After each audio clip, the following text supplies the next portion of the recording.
Alors, ce deuxième temps a été construit essentiellement à partir des conférences de Sylvie Plane et Lisanne Lafontaine, et également sur le PNF, Plan national de formation, sur le grand oral, qui a eu lieu fin juin, début juillet. Alors, pour démarrer, donc on voit ici sur la diapositive, si nous prenons du recul, en tout cas sur la place de l'oral à l'école, nous nous rendons compte qu'il est actuellement utilisé en tant qu'outil au service des apprentissages, qu'il est utilisé essentiellement, même on peut dire, en tant qu'outil au service des apprentissages.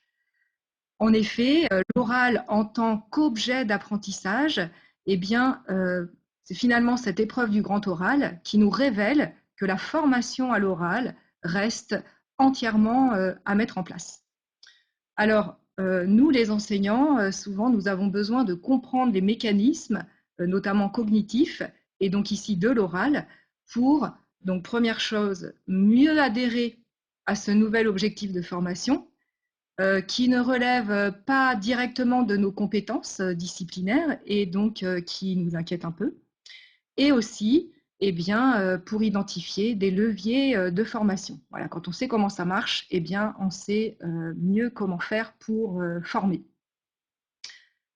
Donc, alors, voilà. Donc ici, ça c'était une diapositive donc, qui a été tirée de la présentation de Sylvie Plane, et elle nous dit que l'oral est une tâche complexe, voilà, car il mobilise absolument toutes les facettes de l'individu dans toutes ses dimensions. Donc parmi les dimensions que vous voyez sur la diapositive, voilà, pour cette présentation, on a choisi de n'en présenter que deux. Et donc, le choix a été fait de développer la dimension interactionnelle, car effectivement, de prime abord, il n'est pas facile de savoir comment former un élève à interagir pendant un oral. Et la deuxième dimension choisie est la dimension cognitivo-langagière, car si on explique les mécanismes, même simplifiés, on va pouvoir donner du sens à la formation de l'oral, donc déjà pour nous-mêmes en tant que formateurs, mais aussi pour un second temps, dans un second temps, pour faire également adhérer les élèves à cette formation à l'oral. Alors, concernant donc cette dimension interactionnelle de l'élève, eh bien, partons de constats. Donc, dans nos classes, on voit bien que l'interaction entre les élèves à l'oral est difficile. Donc, voici une liste de constats. Donc, certains se font toujours couper la parole, d'autres, au contraire, coupent toujours la parole. Ou encore, si un élève a un statut supérieur par son autorité dans un groupe, certains élèves vont adhérer à son propos alors qu'il n'a pas forcément développé les meilleurs arguments.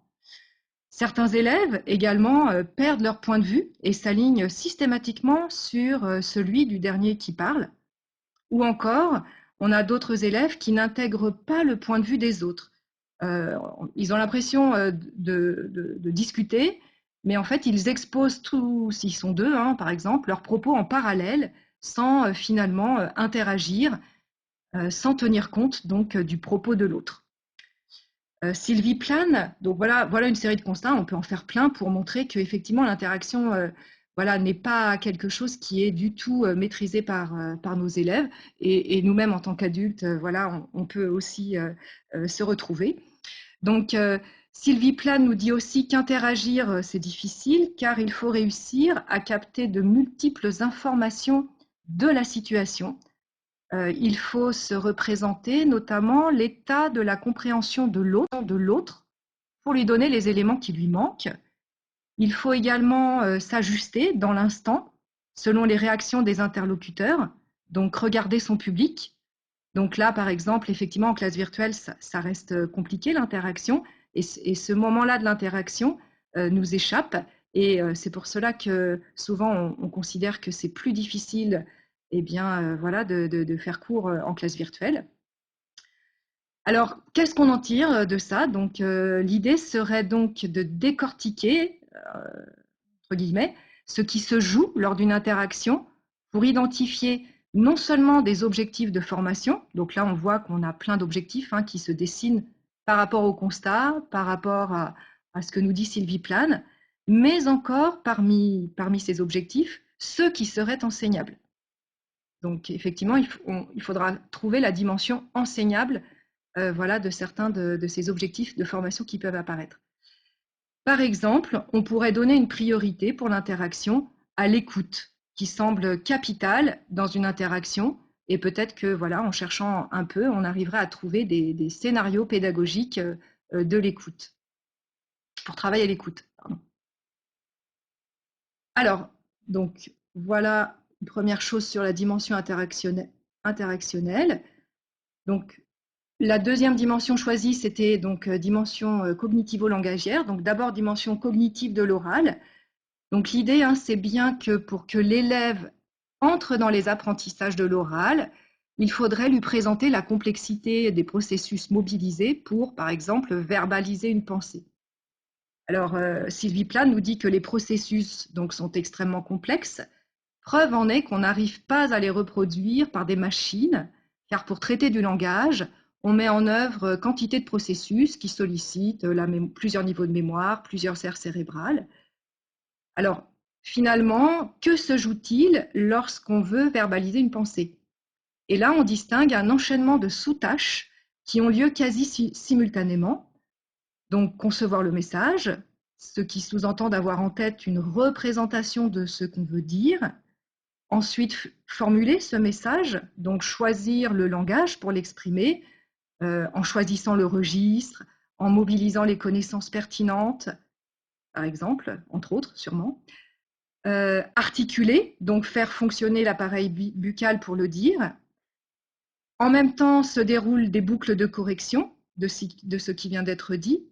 En effet, pendant qu'on parle, on s'écoute en même temps.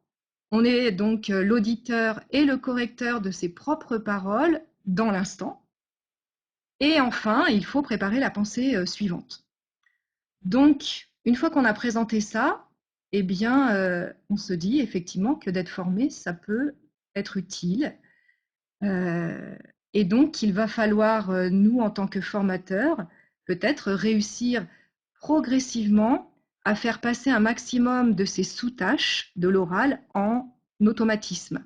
Donc, par exemple, sur le point articulé, on voit bien que si on doit veiller au moment d'un oral à particulièrement articuler parce qu'on n'a pas l'habitude de le faire, eh bien, ça va être une charge cognitive finalement dont on peut se débarrasser peut-être facilement si on a passé ça en automatisme. Donc, qui dit automatisme dit répétition, d'où l'idée déjà bien répandue.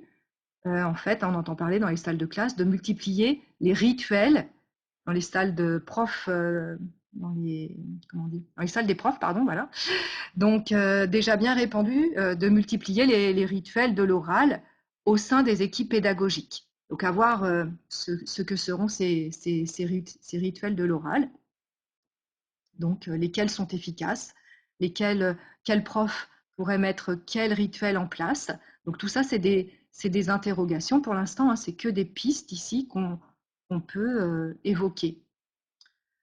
Alors ensuite, une fois qu'on a ce schéma en tête, eh bien, on peut prendre encore plus de recul et voir les liens entre donc, la pensée et le langage, donc sur cette dimension cognitivo-langagière dont nous parle Sylvie Plane.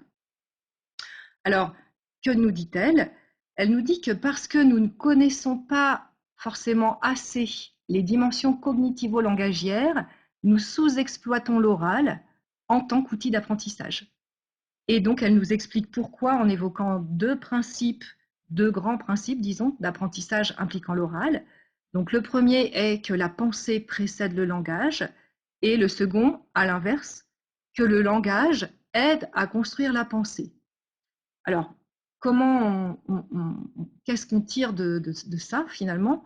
Eh bien, le premier principe donc, a été illustré par Nicolas Boileau en ces termes. Ce qui se conçoit bien s'énonce clairement, et les mots pour le dire viennent aisément. Et en fait, on se rend compte que c'est ce principe qui a irrigué jusqu'à maintenant tout notre enseignement et qui fait intervenir l'oral plutôt en fin d'apprentissage. Cependant, le principe inverse est également vrai. Donc le langage aide à construire la pensée, hein, si on prend le temps de réfléchir à ça, si on trouve que c'est vrai, puisque en effet, chercher des mots, c'est chercher des concepts, construire des phrases, c'est établir des relations, et c'est cela qui va produire de la pensée. Donc on pourrait dire qu'en essayant de mettre en bouche quelque chose qu'il n'a pas encore compris, l'élève va mieux comprendre. Et donc, selon ce deuxième principe, on voit que l'oral est placé plutôt au début de l'apprentissage. Et donc, c'est ce deuxième principe qui est actuellement à la base de nombreuses réflexions pour identifier de nombreux leviers pédagogiques pour placer l'oral autrement au service de nos apprentissages disciplinaires. Donc voilà ce que peut nous apprendre voilà ce genre de considération. Alors ensuite, donc quelque chose de plus technique, on va dire, sur l'oral, donc sur finalement quelles sont les spécificités de l'oral par rapport à l'écrit, hein, puisque nous connaissons relativement bien l'écrit. Faut-il opposer l'oral et l'écrit? Qu'est-ce qui fait la différence entre les deux pour finalement voir si on veut enseigner l'oral, qu'est-ce qu'on ne fait pas encore? Finalement, c'est un peu ça l'idée. Alors, voilà, essayer de faire la différence entre l'oral et l'écrit, voilà, c'est une vaste question, et donc on va rester très humble dans la réponse à formuler. On pourrait retenir en tout cas que l'oral et l'écrit sont complémentaires, notamment parce que l'oral nécessite l'écrit en amont pour préparer la structure du propos, pour préparer également pendant l'oral, on a besoin d'un support qui n'est pas le même support d'un support écrit, hein, peut-être. On a besoin, pas forcément, puisque le candidat au grand oral n'aura même pas ce support, hein, mais en tout cas, il l'aura préparé 20 minutes avant, on va dire, dans les 20 minutes précédentes. En tout cas, donc il y a différents écrits à préparer quand le produit fini est un oral. Alors, cependant, le passage de l'écrit à l'oral, on le sait, piège beaucoup d'élèves, car la transposition directe d'un écrit n'est pas pertinente finalement pour être compris à l'oral. Donc pourquoi? En fait, pourquoi les tournures de phrases de l'écrit ne passent-elles pas à l'oral?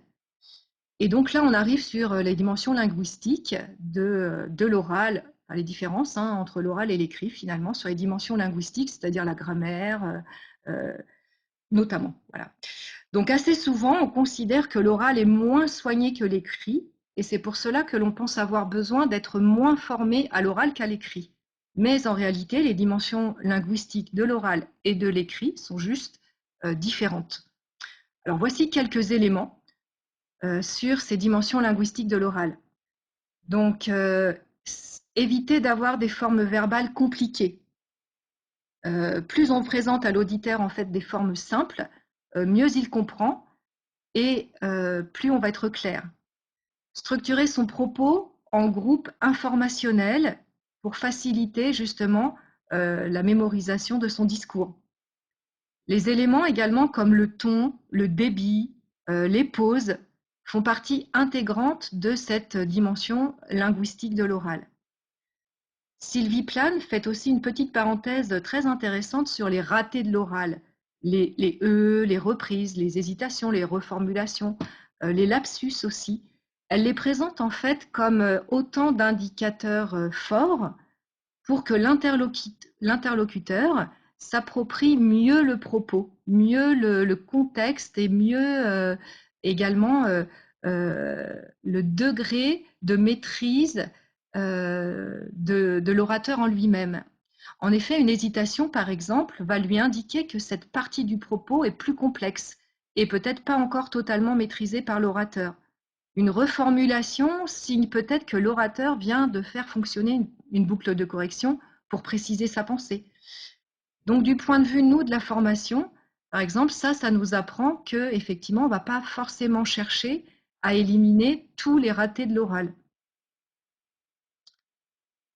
Alors ensuite, on a le langage verbal, non verbal. Donc ça on va aller très vite, hein. C'est très technique, on va dire, puisque c'est la voix, par exemple, qui est le support acoustique de la parole, que l'on peut travailler sur 4 paramètres. Donc voilà, volume, débit, hauteur, timbre, bon, des choses voilà, acoustiques, comme un instrument de musique un petit peu. Mais le langage passe aussi par l'expression corporelle, en mobilisant des gestuels, des expressions de visage, des postures, des regards, des appuis particuliers. Et donc, de ça, on va en tirer que eh bien, tous ces éléments se travaillent comme des instruments et donc peut-être assez facilement, on peut voir émerger ce qu'on peut faire. Et donc, c'est ce qui va constituer ce qu'on appelle les techniques de l'oral. Alors, l'oral par rapport à l'écrit, ça se caractérise aussi par un plus grand stress. En effet, l'orateur s'expose peut-être davantage à l'oral qu'à l'écrit, et donc ça génère plus de stress, notamment pour les élèves. L'enjeu est donc de leur dire qu'il est normal d'être stressé lors d'un oral, mais que l'idée va être d'apprendre à gérer ce stress. Et donc, voici plusieurs pistes. Ce serait donc d'imaginer gérer ce stress par la respiration. Donc ça, c'est une grosse partie exposée par Cyril Delay, qui est le professeur d'art oratoire qui a été à l'initiative de cette épreuve du grand oral. Et donc, il présente par exemple le diaphragme comme une pierre angulaire de l'oral, avec plusieurs objectifs, dont un serait la gestion du stress. Donc, apprendre à respirer, enfin, donc tout ça, on va nous apprendre a priori à le faire lorsqu'il y aura des formations en établissement sur ces techniques. La gestion du stress, nous dit Cyril Delay également, se fait par la posture. Donc Sabine a commencé tout à l'heure à effectivement l'expliquer. Donc pourquoi les 5 premières minutes du premier temps de l'épreuve du grand oral se déroulent debout? Eh bien, c'est effectivement Cyril Delay qui le préconise, puisque il juge, oui, il juge que ce sont les bonnes conditions pour disposer finalement de davantage de moyens d'expression non verbale à mettre au service du fond. Donc finalement, parler assis serait faussement rassurant, car tout ce que le corps ne peut pas exprimer dans cette position va être à compenser par le verbal, par d'autres choses.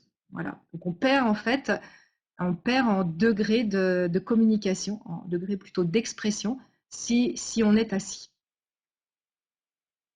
Et également, donc, une autre piste pour la gestion du stress, c'est de montrer aux élèves, ce serait, voilà, à voir comment on fera dans les faits, dans les classes, donc par l'engagement des élèves dans leurs propos. Donc tous les orateurs le disent, quand on a du sens à porter, le stress diminue, car finalement on est tout entier engagé dans son propos. Et donc on en oublie d'avoir peur finalement. Et enfin, dernier axe voilà, dont on voulait vous parler, c'était l'écoute. On a déjà commencé à poser le fait que l'écoute est vraiment primordiale dans l'oral. Donc écouter est tout aussi important que parler, car il faut écouter pour répondre à bon escient, pour interagir. Il va donc falloir entraîner à écouter. Et actuellement, on constate quand même que nous donnons assez rarement de consignes sur l'écoute. Voilà. Quand on regarde une vidéo ou ce genre d'activité, eh bien, on, on- la consigne est finalement, comment dire, implicite. Et voilà, est-ce que si on est plus explicite sur l'écoute, eh bien, peut-être que on va faire prendre conscience de certaines choses aux élèves. Donc tous ces aspects de l'oral constituent des techniques de l'oral et donc effectivement on va a priori nous les faire travailler dans des formations dans les établissements. Pour finir sur cette partie très, voilà, très théorique sur l'oral, eh bien on pourrait se dire finalement qu'est-ce qu'on en tire, hein, quelles sont les conséquences didactiques de cette complexité de l'oral et également donc quel est le constat sur nos méthodes actuelles et comment on peut faire évoluer nos méthodes pour former à l'oral. Donc, à l'heure actuelle, on constate qu'il y a peu ou pas de progressivité dans le travail de l'oral parce qu'en fait, on ne s'est pas positionné sur l'oral en tant qu'objet de formation. On s'en sert plutôt au service finalement de nos apprentissages. Et du coup, c'est ça qui fait qu'on n'a pas imaginé de progressivité sur l'oral. Et donc la preuve, c'est qu'on propose souvent d'emblée des exposés sur des choses peut-être nouvelles, parfois sur le fond, d'accord, par rapport au sujet des exposés. On fait faire ces exposés devant la classe entière. Souvent, on les fait préparer à plusieurs élèves, ce qui met un cran de difficulté supplémentaire puisque le travail d'équipe n'est pas simple non plus. Et en plus, on note. Donc finalement, effectivement, ici, les exposés qu'on fait faire actuellement ne sont pas des exposés qui ont pour finalité d'être de travailler l'oral. Donc si on le dit aux élèves, on peut continuer de faire ces exposés, mais finalement, si on veut former à l'oral, peut-être qu'effectivement, on ne va pas commencer comme ça. Alors c'est Lisanne Lafontaine et Sylvie Plane qui proposent des éléments sur lesquels faire reposer cette progressivité. Donc, par exemple, sur le nombre de personnes, on pourrait, quand on pense à certains élèves qui sont absolument tétanisés par l'oral, par parler devant toute la classe d'emblée, on pourrait se dire voilà, de commencer à les faire parler juste avec leur binôme, puis dans un petit groupe de 4, puis en classe entière, seulement quand ils sont prêts finalement. Et également, une autre piste de progressivité serait sur le nombre de critères observés.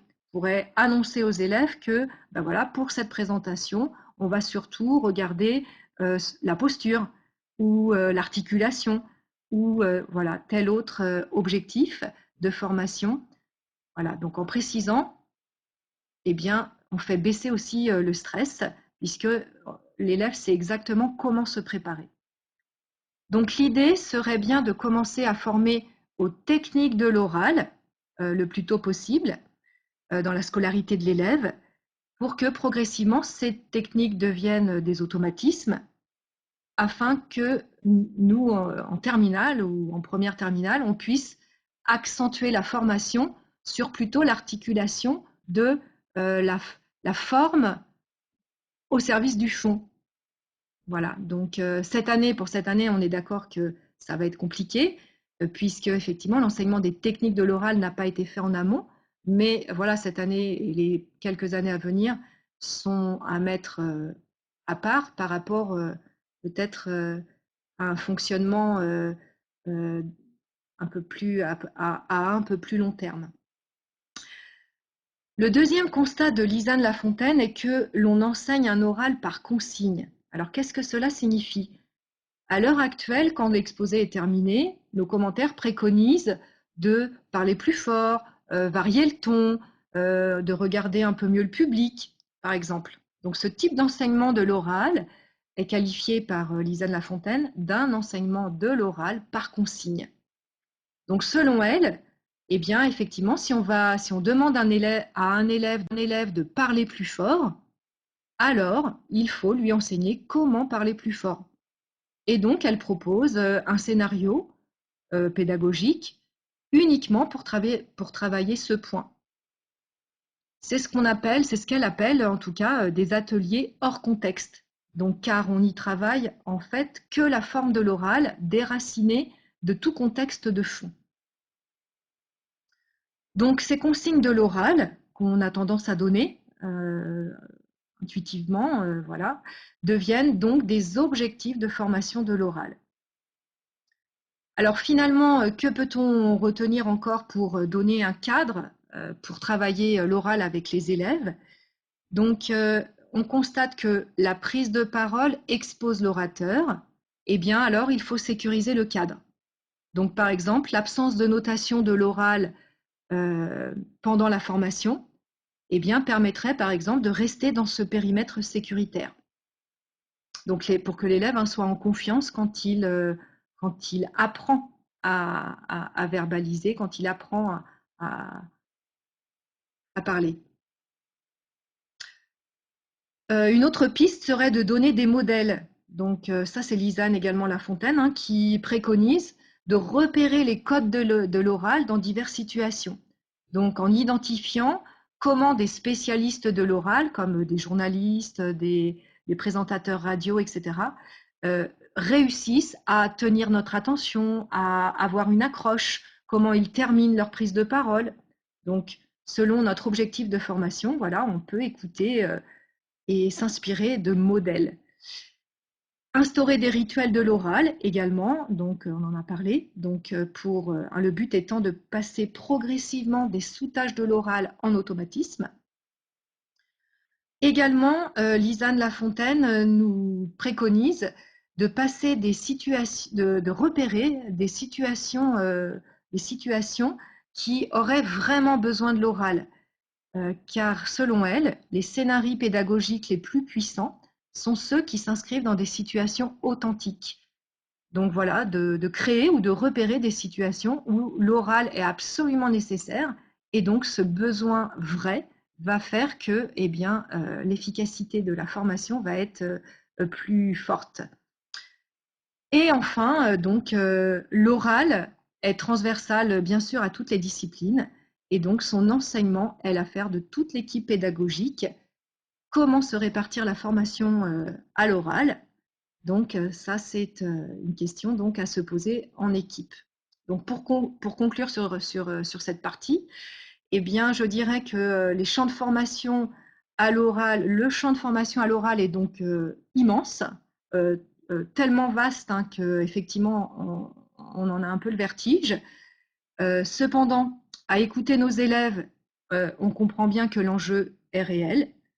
Et donc, reste plus qu'à faire des choix, à se donner des priorités pour trouver ensuite comment, effectivement, voilà,